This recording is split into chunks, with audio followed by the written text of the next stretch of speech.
Assalamualaikum warahmatullahi wabarakatuh. Membandingkan hidrograf, striker, FCMOC menyesatkan. Itulah komentar dari Bapak Dr. Rusidi M.Eng. Maaf Pak Joko, yang dapat menyesatkan salah satunya membandingkan hidrograf, striker dengan MOC. Hidrograf untuk menghitung banjir, striker untuk dimensi saluran bukan sungai, MOC untuk menghitung debit dari curah hujan dan data klimatologi, sehingga tiga metode tersebut tidak dapat dibandingkan. Nah, untuk Bapak Dr. Rusidi M.Eng. dan teman-teman seprofesi atau masyarakat, saya akan menjelaskan perbedaan pendapat ini dengan teori hidrograf oleh Dr. Insinyur M. Sahril BK. Beliau alumni Institut Teknologi Bandung. Kalau lihat di internetnya. Dengan demikian, sebuah hidrograf dapat dibagi atas dua komponen aliran. Dua komponen aliran, yaitu limpasan permukaan runoff dan limpasan atau aliran, bukan limpasan, aliran base flow. Nah, ada dua. Jadi limpasan permukaan runoff inilah yang kalau dihitung debitnya menghasilkan debit banjir.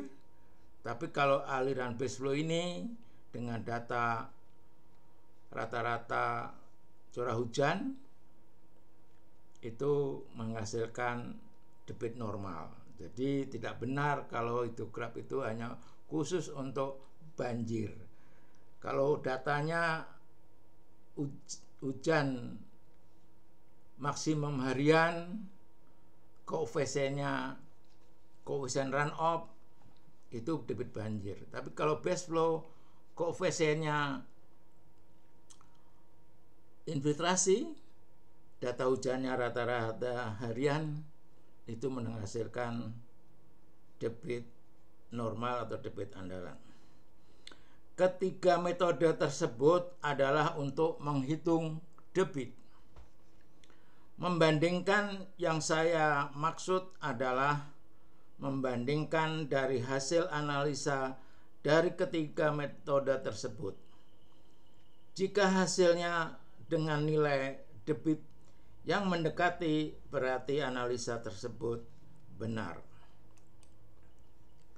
Nah, inilah animasi neraca keseimbangan air di bumi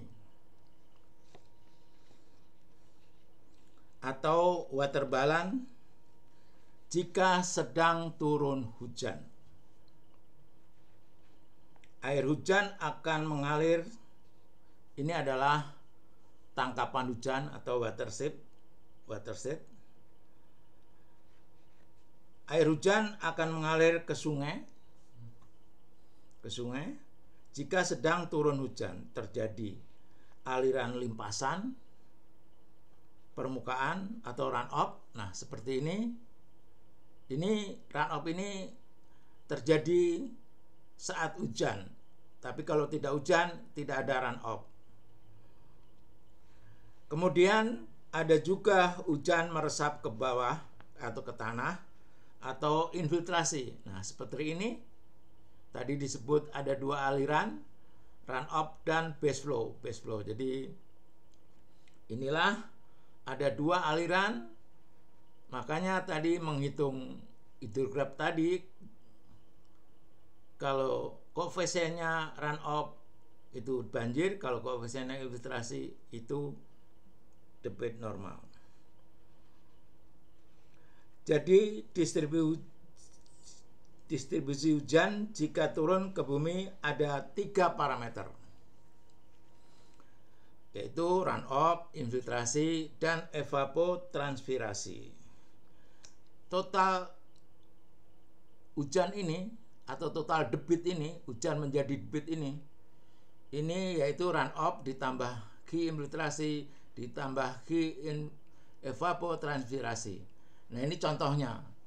Ini koefisien hidrologi, ada 3 tadi parameter. Ini contohnya koefisien ini, runoff 78, infiltrasi 12%, evapotranspirasi 10%. Ini saya beri contoh di Kota Bogor. Jadi ini totalnya ini pasti 100%. Ini distribusi hujan di bumi. Dari 3 parameter tersebut, jika turun ke bumi akan terjadi koefisien-koefisien dari 3 parameter tersebut. Inilah secara ilmu hidrologi contoh koefisien yang terjadi di wilayah Jabodetabek. Kemudian tadi saya hubungkan dengan teori hidrologi. Jika kita menghitung debit di sungai dengan menggunakan koefisien C adalah koefisien runoff dan intensitas hujan dengan menggunakan data hujan maksimum harian, maka debit yang dihasilkan debit banjir. Nah, contohnya ini. Nah, ini menghitung debit kalau rasional, sama hidrograf pun juga begitu, asal koefisiennya konsisten. Ini C-nya ini kalau debit banjir, ini berarti koefisien runoff, intensitasnya tadi hujan maksimum harian, ini catchment area. Jika kita menghitung debit di sungai dengan menggunakan koefisien C, itu adalah koefisien infiltrasi. Nah, ini koefisien infiltrasi, ini seperti ini. Dan data hujan menggunakan hujan rata-rata harian, maka debit yang dihasilkan untuk debit normal atau debit andalan. Nah, seperti ini.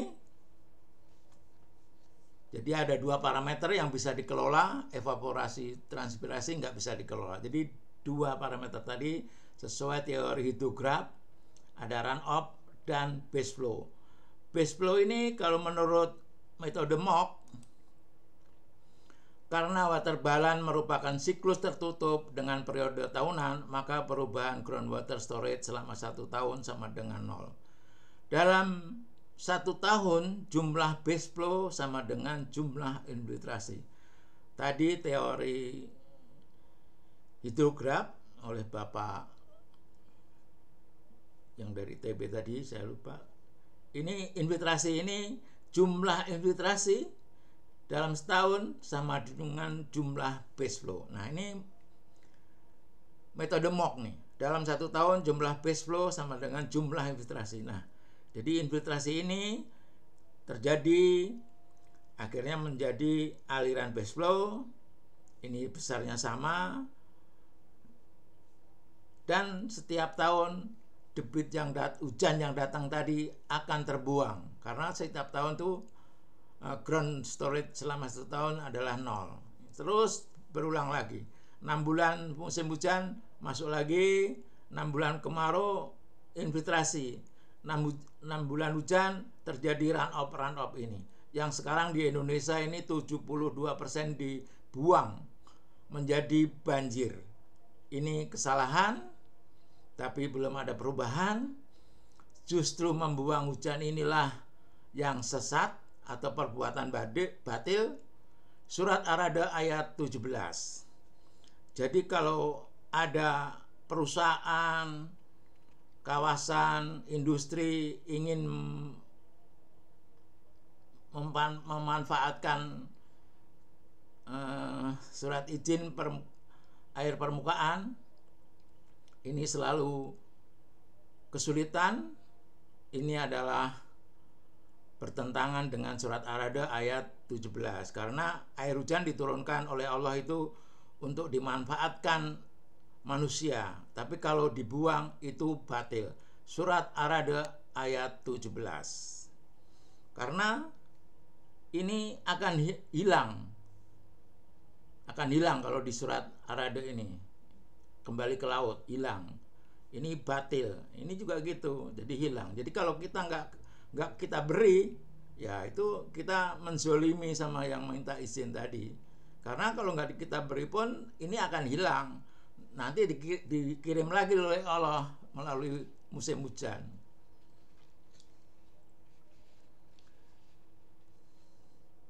Seperti itu neraca keseimbangan air di bumi. Jadi setiap tahun turun hujan itu air akan kembali melalui base flow. Kalau yang dari run off itu langsung terbuang, tapi yang infiltrasi ini bisa dimanfaatkan, tapi dalam setahun itu pun akan mengalir ke sungai. Seperti ini yang saya membandingkan tadi dari hasil kajian saya yang ke-34 ini, debit andalan Kalisabi 95%, data Bendung Pasar Baru Kota Tangerang 1999 sampai 2014. Ini jarak stasiun hujan dengan sungai titik intiknya 5 kilo. Nah, ini dengan rasional tadi yang sudah saya jelaskan, koefisiennya ini kalau debit andalan berarti hujannya rata-rata harian, bukan hujan maksimum harian, tapi data rata-rata harian. Ini koefisiennya juga koefisien infiltrasi, ini dapat 2,42. Ini hidrograf sama, koefisiennya juga menggunakan infiltrasi karena aliran base flow. Karena ini nggak musim hujan. Ini saya cek pengukurannya kemarin baru 31 Agustus 2022. Pengukuran kecepatan air. Ini jadi kecepatan kali luas penampang basah dapat 2. Nah, inilah yang saya maksud, hasilnya mendekati berarti benar. Karena hujan itu tetap. Tadi hujannya 2014, tapi saya mengukur di tahun 2022. Berarti 8 tahun, tapi tetap di bulan Agustus hasilnya sama. Karena hujan itu tetap setiap bulannya, setiap tahunnya. Kemudian ini dimensi diukur 9 Februari. Ini mengukur penampang sungai dengan kemiringan real di lapangan, dengan koefisien miningnya juga disesuaikan dengan kondisi sungainya. Nah, hasilnya 2. Kemudian ini dengan data klimatologi, curah hujannya bulanan setiap bulan, jumlah hujan setiap bulan, terus klimatologi, sinar matahari, suhu, kecepatan angin, kelembapan, dihitung dengan metode MOC, hasilnya 1,8. Inilah yang saya maksud membandingkan dengan berbagai metode dalam untuk menghitung debit. Sudah jelas tadi ya, Bapak Dr. Rusidi M.Eng, itu yang saya maksud. Jadi alhamdulillah saya selama 10 tahun saya berusaha memberi informasi kebenaran dalam mengelola hujan, tapi ada teman yang masih seolah-olah saya menghitungnya, menganalisa. Ini kajian saya yang ke-34, saya sudah mendapatkan kajian 37. Ya, insya Allah apa yang saya jelaskan ini ya saya pahami seperti itu untuk menghitung debitnya. Jadi emang kalau dosen dulu mengajarkan hidrograf itu untuk menghitung banjir, tapi kan kita pahami secara mendalam ilmu hidrologi tadi juga diperkuat oleh Bapak ahli dari ITB bahwa hidrograf itu ada 2 aliran, bukan banjir saja. Kalau hujannya dipakai maksimum harian ya banjir, karena run off kan. Run off itu terjadi karena ada hujan. Tapi kalau pas musim kemarau itu ada aliran base flow. Base flow itu dapatnya dari resapan air atau infiltrasi selama kemarau. Nah, infiltrasi itu besarnya sama dengan base flow. Nah, tadi teori FC Mock. Demikian, dan ini juga acuan prediksi debit metode Mock. Jumlah total evaporasi dan total runoff selama 1 tahun harus sama dengan total presipitasi atau hujan yang terjadi dalam tahun itu. Nah, ini juga data tahun 2021. Saya hitung dengan koefisien Kota Tangerang. Nah, hasilnya ini runoff ditambah infiltrasi ditambah evaporasi, jadi total 185 juta meter kubik per tahun. Hujan yang turun 185 juta 486. Nah, ini sama. Jadi ini sama. Jumlah total evaporasi dan total runoff selama 1 tahun harus sama dengan total presipitasi yang terjadi dalam tahun itu. Nah, sama ini. Ya, beda sedikit mungkin. Nah, ini. Jadi yang dimaksud kalimat itu adalah ini. Total runoff ditambah evaporasi. Ini kan total evaporasi ditambah total runoff. Nah, ini dia. Hasilnya 185 dan hujannya juga 185. Demikian penjelasan saya. Jadi insya Allah penjelasan ini bermanfaat, dan saya dari awal juga justru ingin kebenaran yang terjadi, membuang hujan menjadi menyimpan hujan. Tapi dalam perjalanan banyak tantangan. Bahkan saya dituduh cara menghitungnya menyesatkan. Tapi sudah saya buktikan dengan teori Bapak dari TB tadi, bahwa hidrograf itu tidak menghitung banjir saja, karena ada 2 aliran. Tergantung data yang digunakan. Terima kasih. Billahi taufik wal hidayah. Wassalamualaikum warahmatullahi wabarakatuh.